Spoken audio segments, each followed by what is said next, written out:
backyard, like a Tuesday afternoon. Lee was there by me. We were, I don't know, digging a hole or some shit, like some random shit. And he was like, time lapse. bruh, please, I don't want to go to work tomorrow. Please break my wrist for me. Like, just step on my hand or like snap my snap my shit. I can take it. Bruh. I can take it. I can Did you take try? it. Did you try, Walton? I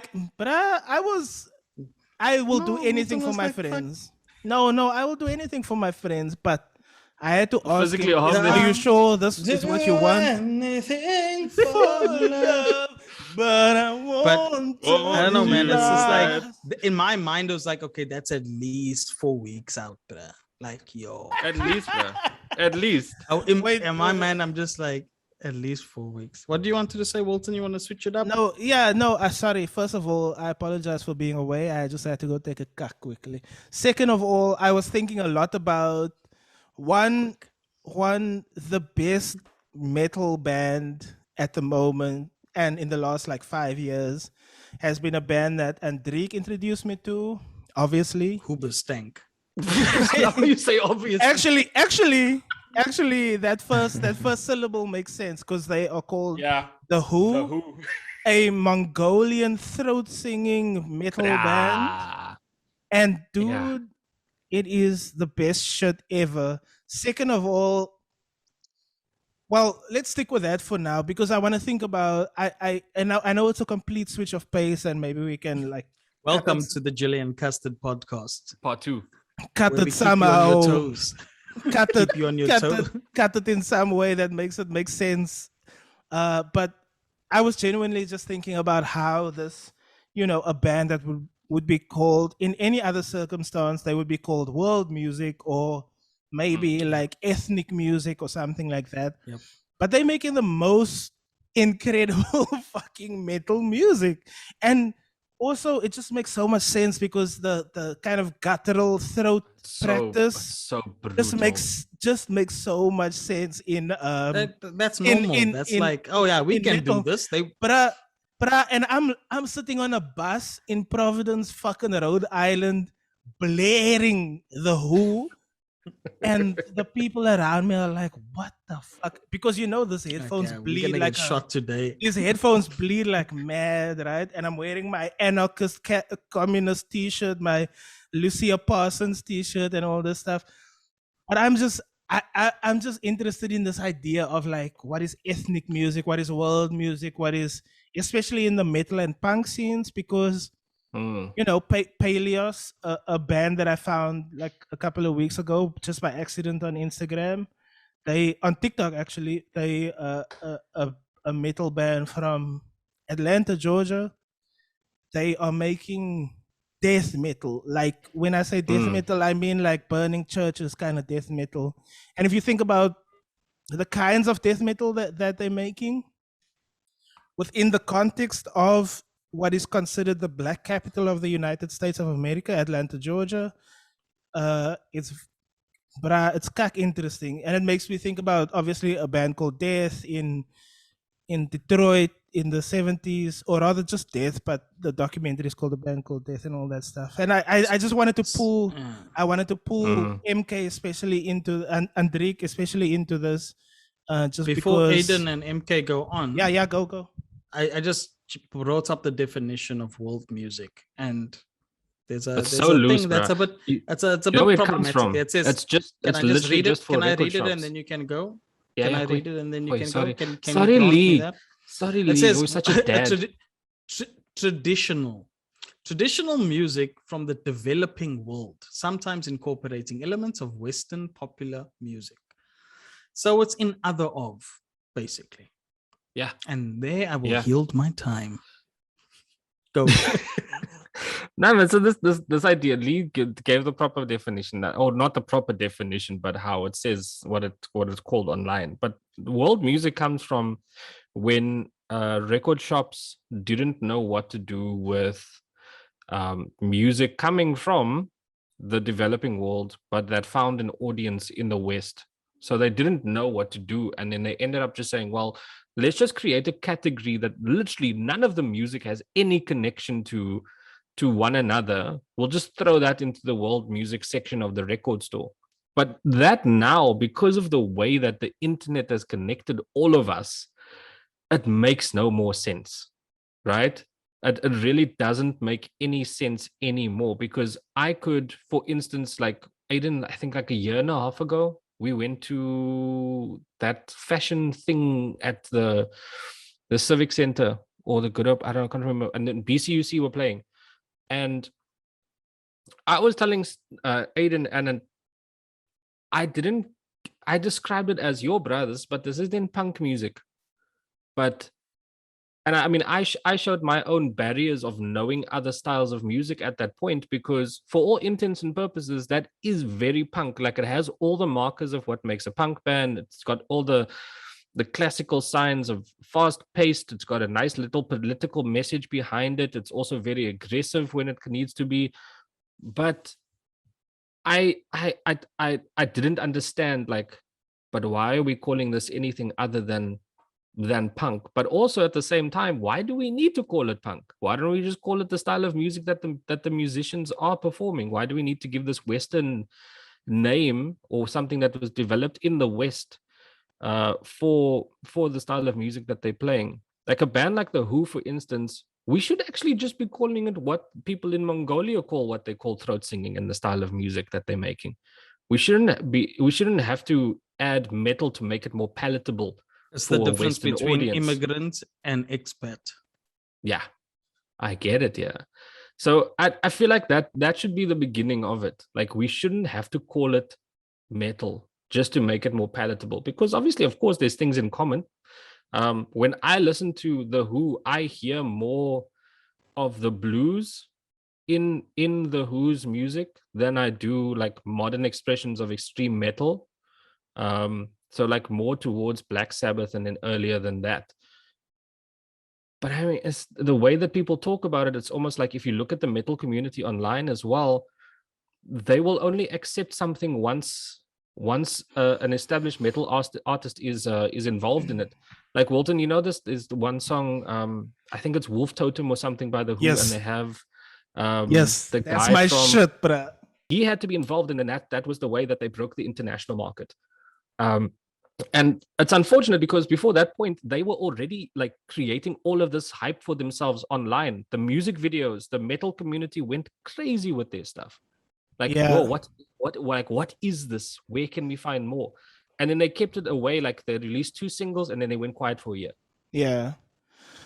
I just want to say, I know Aiden is lined up. I just wanted to say the Who is not the prog rock band from the late 20th century, but rather a current metal band. The Who is spelled the THE and Who HU, not WHO.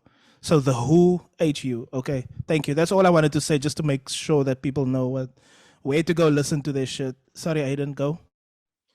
Yeah, I just wanted to like add to what Enrique was saying about world music, and say that, you know, actually it has a much longer history than simply record companies needing to kind of classify particular forms of music and be able to market it to prospective buyers. But in fact, it goes back to a moment of the invention of the phonograph, the idea of field recording that eventually becomes ethnomusicology, and the idea of recording sounds that are exotic, music that is exotic, music that is not necessarily captured in notation, like in Western notation.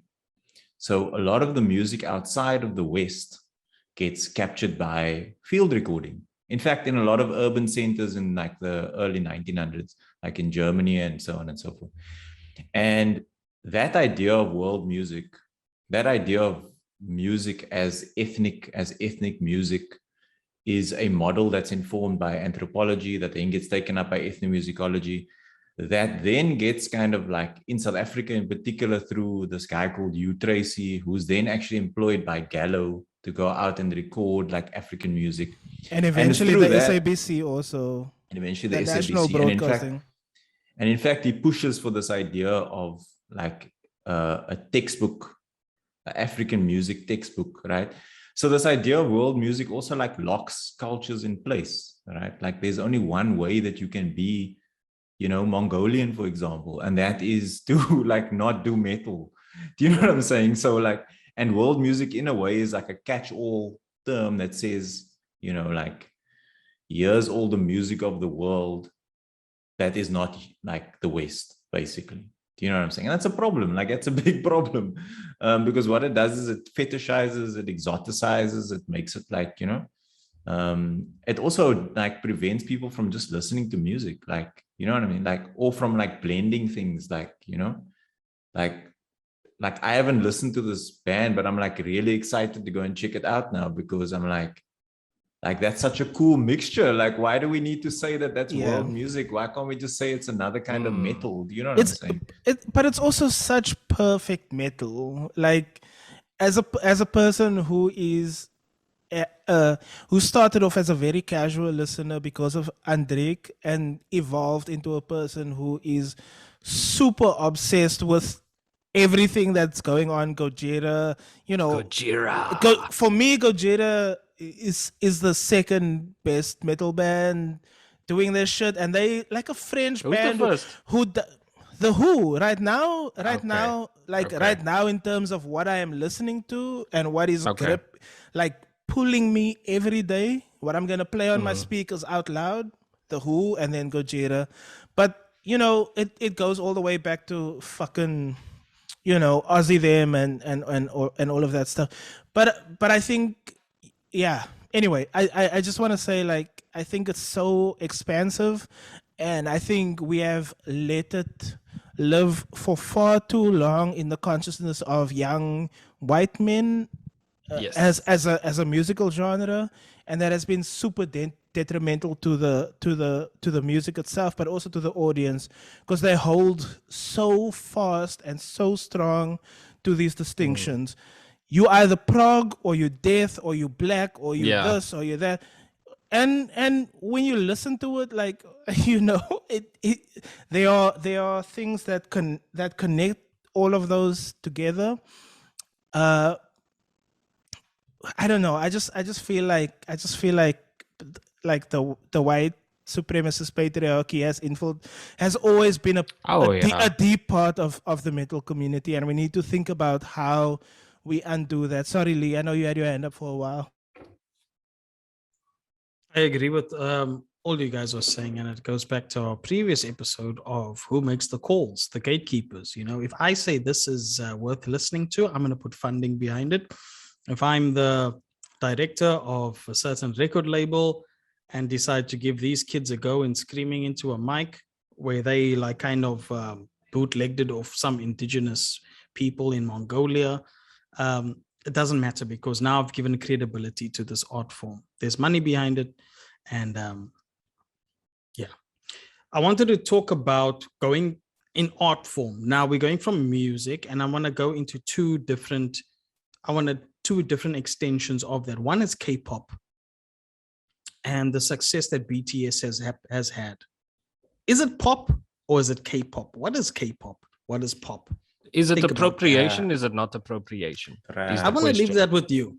Okay, so we're now blending everything with globalization, with the internet.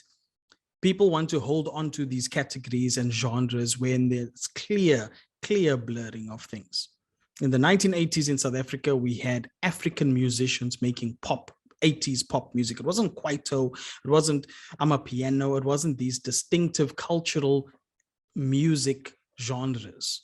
There was pop, right? Next thing I want to know, and everyone in the movie and TV industry is trying to figure out what made Squid Game so successful, right? It was that movie, that story was out for so long. It was out for years and years and years and years. The director tried to sell that story for about 8 years. No one wanted to buy it. And here comes this originally Korean audio film that you have to now dub into English. It was not made for a specific market outside of Korea. It wasn't Wait. Rewind. Because I just started watching Squid Game. I did not know this. I thought it was pitched to international producers, and it became this phenomenon. So you saying It's in Korean. Yes, that I know. But you saying Yeah, that it and- was made already, that it was in the process already, and then No. The story like itself English was speaking old. audio. Okay, sorry. Yeah, Yeah, but it was from what I understand is Netflix bought it and gave budget towards it, but the producers, everyone on the show was like, look, yeah, it's gonna be made specifically for Korean audiences. If you guys bite, then you bite. They are still trying to, like, Western movie and TV industries are still trying to crack that Chinese Korean market. Korea is much easier. Japan, they still can't crack it. I mean, then you have like stuff like Marvel's Shang-Chi and all of that. They're trying to penetrate the market, but everyone is now thinking like, why is Squid Game so successful? What genre is it? What is it? Like, why did American audiences lap that shit up? Like, it's putting everyone like, so the what I'm trying to go back to is these categories and these genres of old, these corporates that are sitting up high making these calls. They are behind the curve. They are so behind. They don't know what it's needed to push stuff forward because they're not on the ground. They're not online. They're not reading comments. They don't know what the people want. They don't know the culture of the youth. They don't know who's watching these things. So I'm just trying to say, like, with music and metal and these genres, I think there's more of a blur than what we think they are. Like how valid are genres in today's music industry? I yield. Yeah. Thank you. I yield my time. Thank you, Comrade Mantashe. No, so yes. So on the one hand, that's kind of interesting to me because it leans towards, okay, the discrepancy between visual culture and audio and oral culture, because I was just gonna say that South Korea especially is like there's a deep long-standing industry of aspirations to whiteness, if I can be so brave, because one of the biggest industries is the eye folding surgery that will make you look less South Korean and more white, and all of these things. So I think like visual in terms of visual culture, there is an easier relation to make between like how obsessive people are. But I think with metal, with punk, with stuff like that, it becomes, at the same time that it becomes more difficult, it also becomes easier. Because if you can disguise what your ethnicity is on Spotify or something like that, you could probably slip by in the metal community. But as soon as the right-wing metal community picks up that you are a person of color, a queer person, anything like that, color, you get picked up super quickly, and you get closed off from the community super quickly. And I think about those Soweto, fuck Lee, I hate you so much, but I think a bit, especially about those young those young bands from Soweto, the cunt in The Come in Your They Face. come in your face. the come in your Yeah. face. Sorry, yeah. Love that band. And for me, in my mind, they are an incredible band that bridges the gap between punk and metal, and I would want them to break at least the US market, because I feel like they would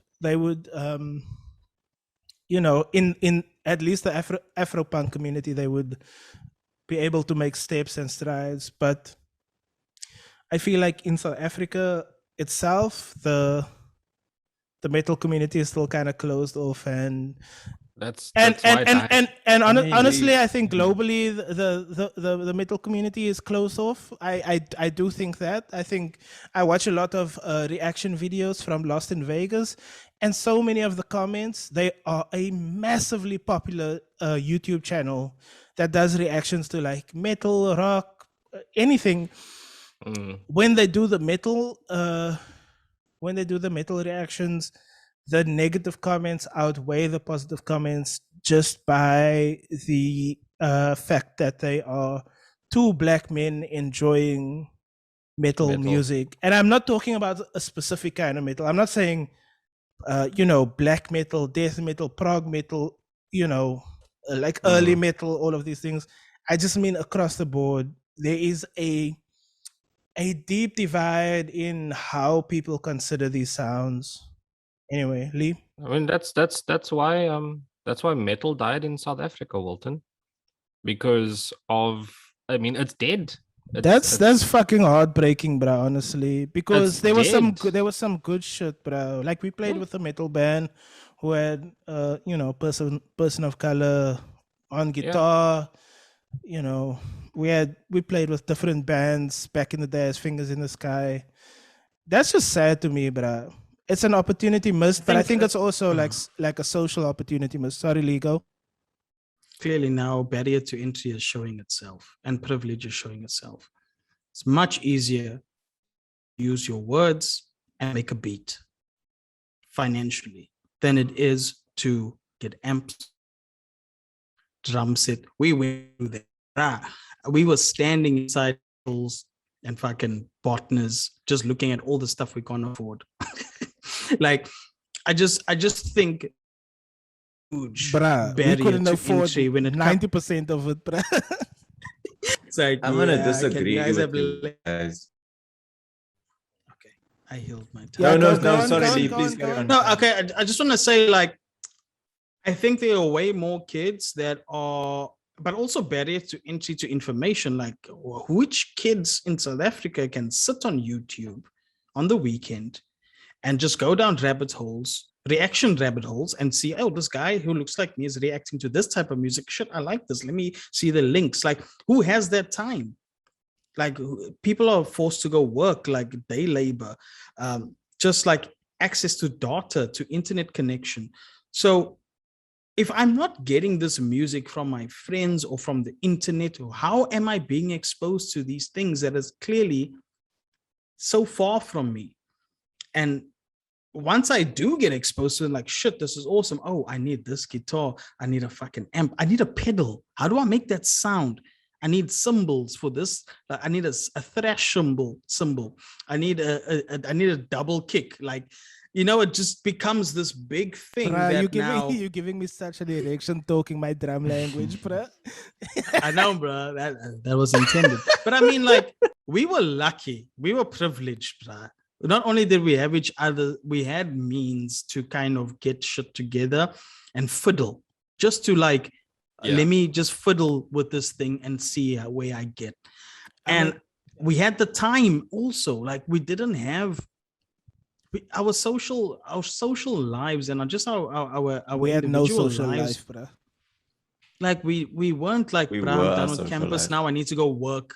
Like I'm done with campus now, I need to go work because I have a whole other job. Like, we had the space to explore creativity. Now, clearly there's something to be said where you have a genre where it's predominantly one set of one set of people, predominantly white, that are in the genre, and you must understand what goes with that genre. There's so much, like, that's why it's easier to, I'm not saying it's difficult, but the barrier to entry to hip hop, to rap, it doesn't require a lot.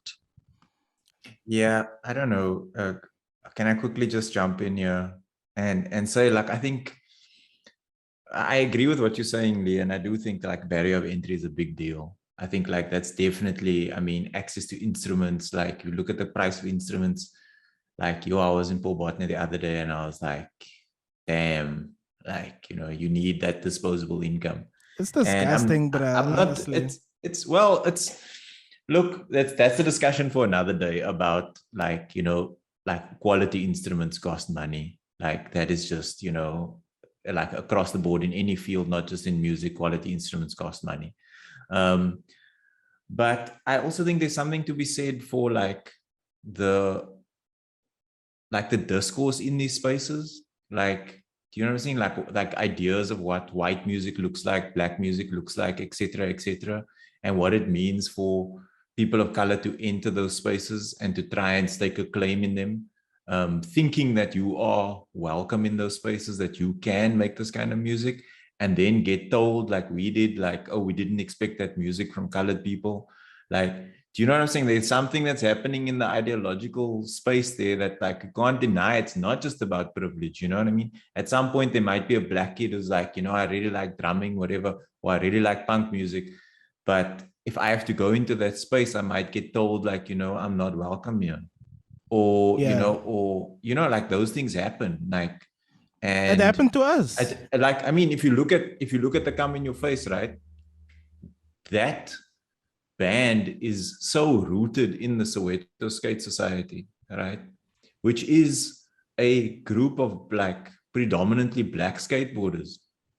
You know what I mean? Who came together because of their particular, like they're all skateboarders, they all like punk music, whatever. They formed a little community and that provided the grounds for like a particular exploration of that space. You know what I'm saying? And there is no way in which the kind of white punk scene or the white rock scene can enter that. And I think like that's a good thing. You know? Yeah. Like there need spaces for like black kids to play rock music. Like I've been saying this for years and I'll say it again. Like there needs to be like, I'm sorry, this is going to sound really blunt, but there's no space in the white scene. Like there is no space in the white scene.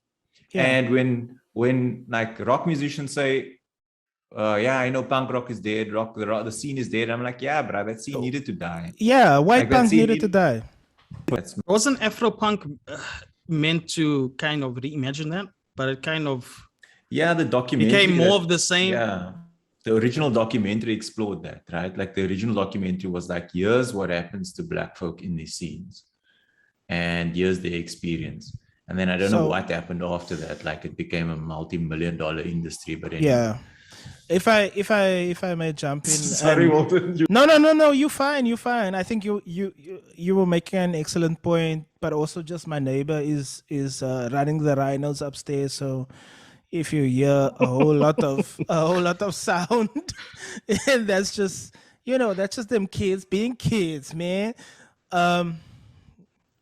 I also wonder how much work, I think we have a lot of work to do around collapsing the idea of genre, especially in music, and collapsing how genre works to separate and create borders in the same way that colonialism creates borders.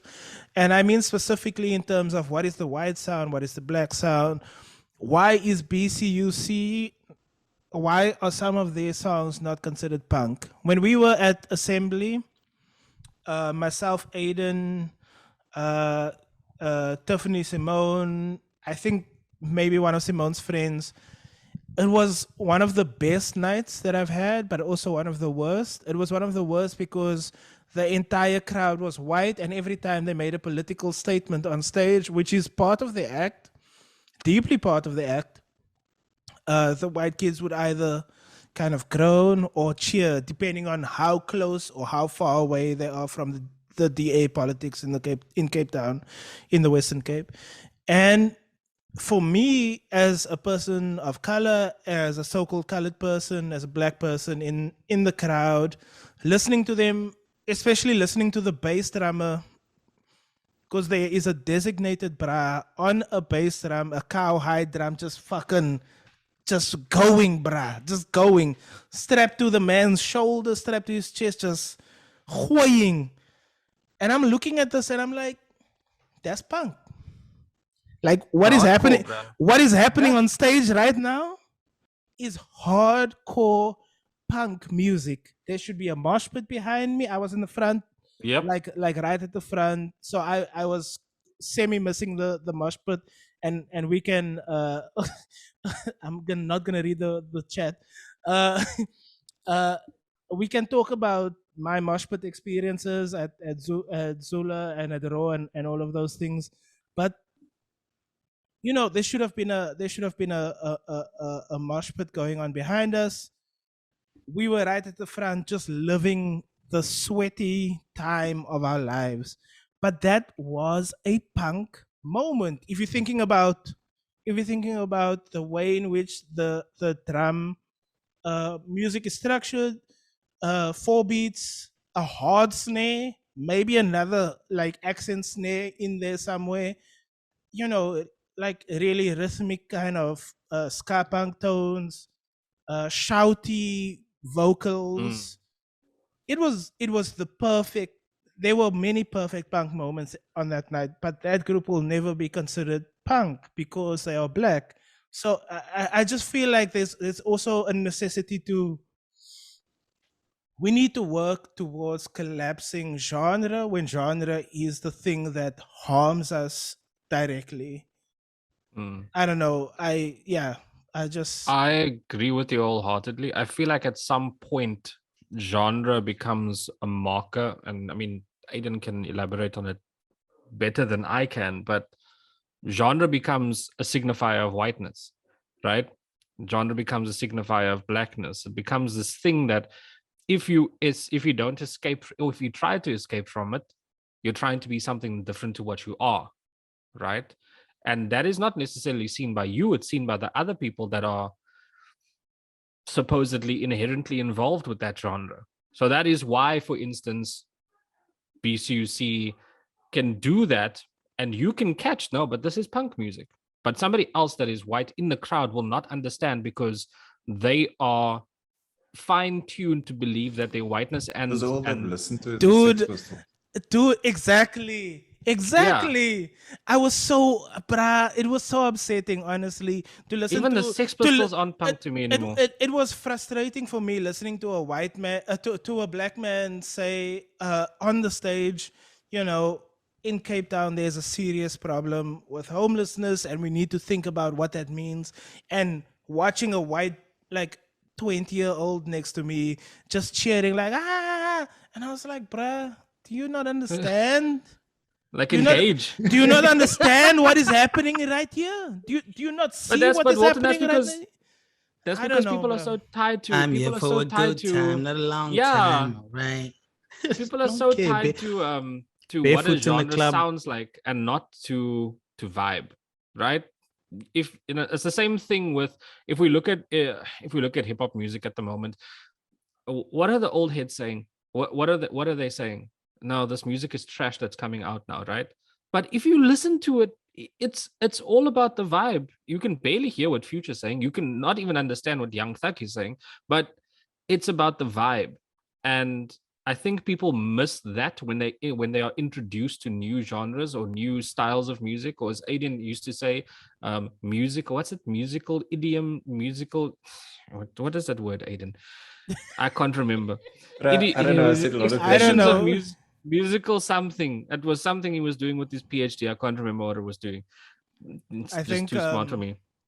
I But think either way, whatever the confines of that style of music is, I think the borders of it need to be thinned out, right? Because those Yeah. borders are too hard and fast, and those borders are not only damaging to the style of music itself with the longevity of it. I mean, look at rock music in South Africa, look at any kind of guitar music in the world, but it creates borders in scenes. It creates borders along racial and ethnic lines, and that long term also is very damaging. Lee? Yeah, sorry, I was listening to you and I kind of forgot what I wanted to say. It is very damaging when we have those clear-cut borders within genres, and we've traveled into spaces and places that if we went alone, like if we went alone to go enjoy a show, shit would have gone down. Yeah. I think we were just brave enough to say, fuck, we're playing here and we have each other. And I know if they should have to go down. And we were kind of judged just on how we look by kids much, much younger than us with guitar budgets higher than our fucking cars we were driving Bruh. if we had cars. And like, oh, you guys play first, because, and then the vibe immediately changes when we come out off stage. And that was something for me that was fascinating. I wanted to talk to you about like genres, and I was thinking of the polar opposite, like black genres, right? Let's take hip hop, rap.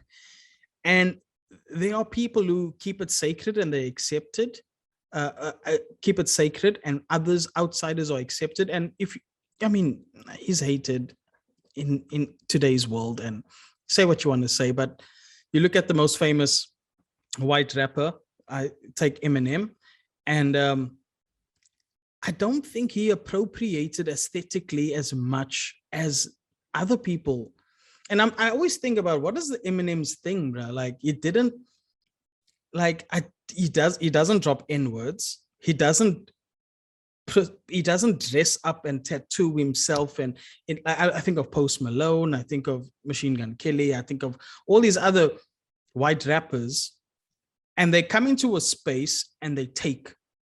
Do you know what I mean? I mean, I won't be able to do what these guys do, but I'm just thinking of, like, I'm thinking of Eminem, and I'm thinking of like Dr. Dre and that whole crew, and even Kendrick Lamar was like, this is my boy. And he has these insider accolades where he didn't ask for any, but they see a person who's doing the art form the way he does without taking from it, and using the tools and like, he doesn't use aesthetics to kind of make himself known. You know, he's a plain person. He looks like he wears a hoodie and a fucking cap, and and you get other guys, Latino, Hispanic, who feel like they can drop any words that they want to and adhere to aesthetic. They can't change the way they look or speak. They can just let the art form speak for them.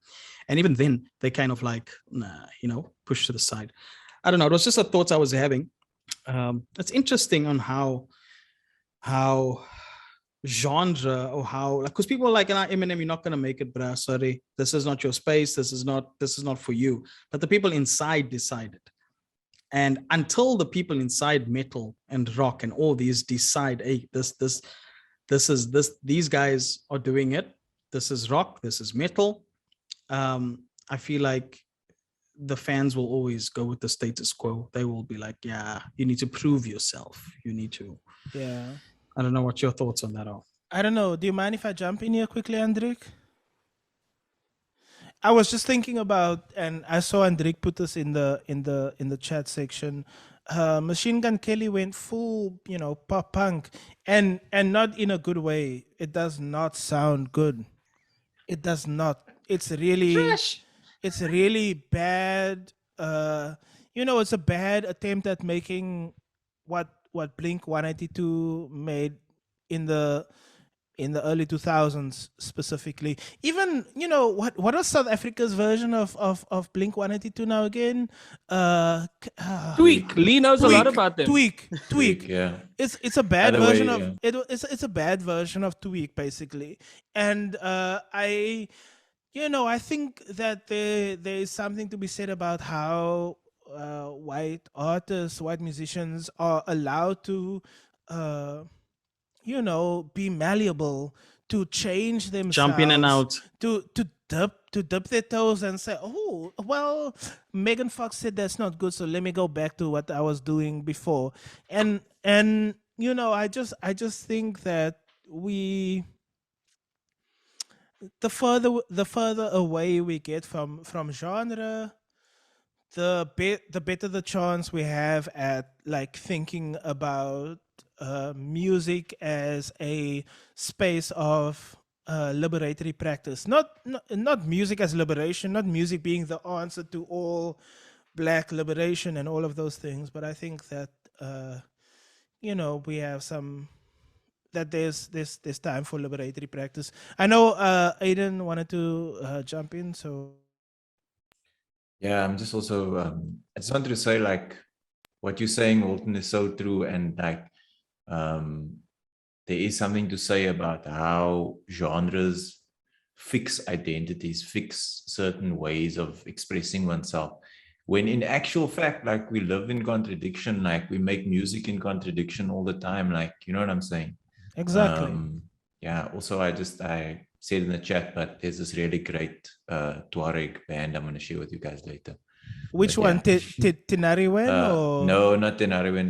Dude, there's a Imaran. dude. There's a new band called Imaran, which is like really Yo, good. Like, yo, it's amazing. yo, dude, I've been Anyway. listening to metal from Algeria. Like, and I'm talking about metal from Algeria from the 90s. And I just did not know this world existed. Like, who the fuck Please is send talking links if you about? can. I'm gonna send links. I'm gonna send links. But like, who the fuck is listening to Show notes. 1990s fucking show notes? Algerian metal music. Sorry, There's guys. pockets in every country, bruh. Like dude, even here. Swaziland, say where I am. Swaziland, biker gangs have metal So- bands. Botswana still has a massive metal scene. The electric guitar tradition, though, in North Africa, is like, yeah, it's just amazing. There's something that's always been happening there. But anyway, I think Andrik, you wanted to say something. No, I was actually just gonna say, like, from what Walton was saying, like how liberating destroying genre can be. Like, me as an artist, like the last 2 years or so, and this is like, maybe it's too anecdotal, but like the last 2 years or so. Before you continue, can you say yeah. who you are as an artist, please? It's my name on there. It's there. That doesn't matter. Okay, Andrik produces music under the moniker Omamoto. He has a bunch of stuff on Spotify, on Google Play. Go listen to from Under what the I- Sun. From what I Banger. remember, he's also Yeah. on public radio in South Africa, Good Hope FM, and you Mhm. can definitely find that online if you wanted to. We're gonna put that in the show notes as well.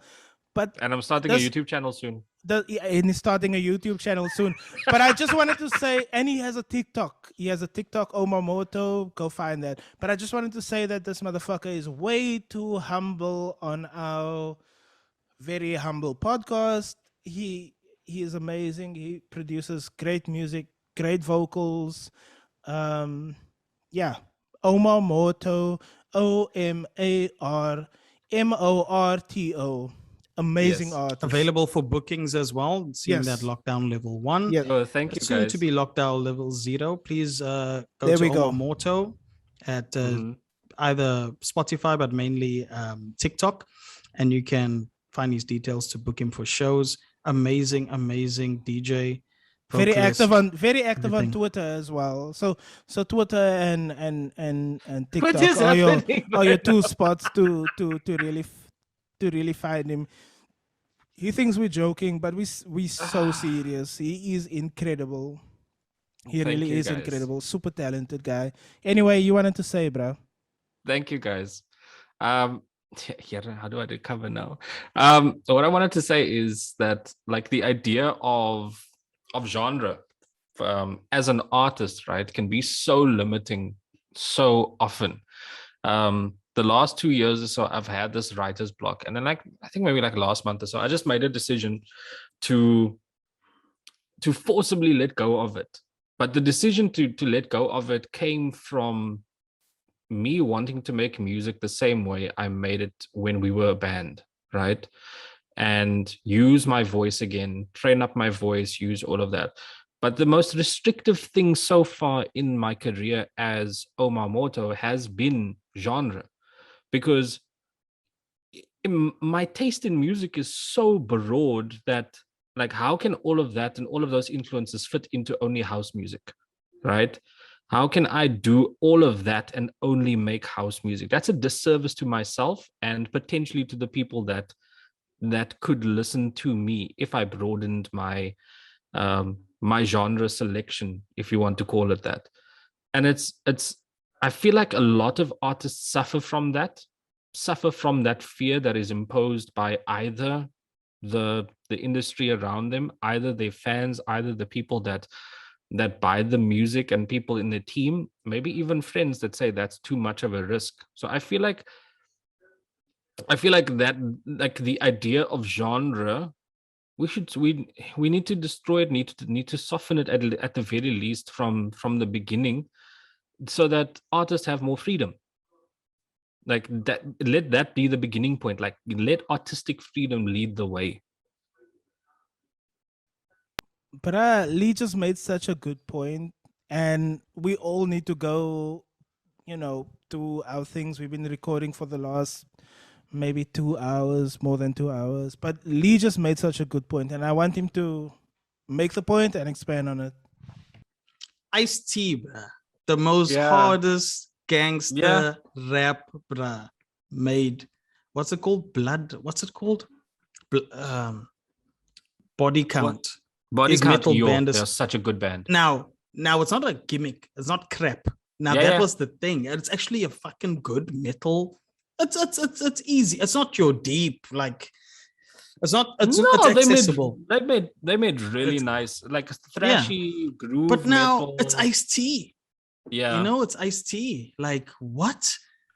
A metal they band? cover No. Institutionalized is so good. So my thing is like Machine Gun Kelly is a bad example, but you can go into genre because what is an artist? Today I decide to paint on canvas, the next day I want to make paper mache. I mean, an artist should not be limited through he or her, their medium. Sorry for my pronouns. An artist should not be limited by their medium. Like, how do they deliver their art? Because people change. People change, and they go into different spaces. And just to say, like, oh, did you hear Umamoto is making a piano or I think if fucking let's say if Dr. Dre decided to make a classical album score with Hans Zimmerman on the next movie, I'm gonna go look for that. Dr. Dre and Hans Zimmerman on the new Fast and Furious movie. I'm gonna be like, that is such a weird Fast and Furious 32, combination. bruh. All those names make sense, but I want to see how this fits together. I'm gonna go see this. Fast and Furious, And- Uncle Diesel. And that's the thing, because they they see Dr. Dre as an artist. Like, he's an artist, and like I want to see the Yeah. art he does. I mean, Kanye's album is seen as people like, oh, it's not accessible, it's too out there, it's too artistic, and but come Who's on, he's lazy? an artist. Yeah. He's into fashion. He puts down his art in different ways and different. So I think artists need to not lock themselves down in genre, and then their listeners or fans or followers, whatever you want to call it, will follow suit. I think they will. They want to see what the artist has to say and wants to do, and not the actual art. Okay, so we have been recording for the last 2 hours. You're probably only gonna hear a portion of that, broken up. But I just wanted to say a big thank you to all the people who are listening. I want to say a massive thank you to Aiden, Andrik, and Lee, myself, Wilton, and I just want all of us to follow our JXT podcast Twitter and Instagram. If you're on Facebook, follow Jelly and Custard, and you'll find us somewhere there. I especially want to say, on a personal note, a big thank you to Andrik, who helped us think through genres of metal and the kind of accessibility that goes along with it. So thank you to all of you. It's a pleasure, guys. Thank you to my friends. Next Friday we are interviewing a comrade from the anarchist communist cause in the USA, and excuse me, we'll upload that soon. So thanks. The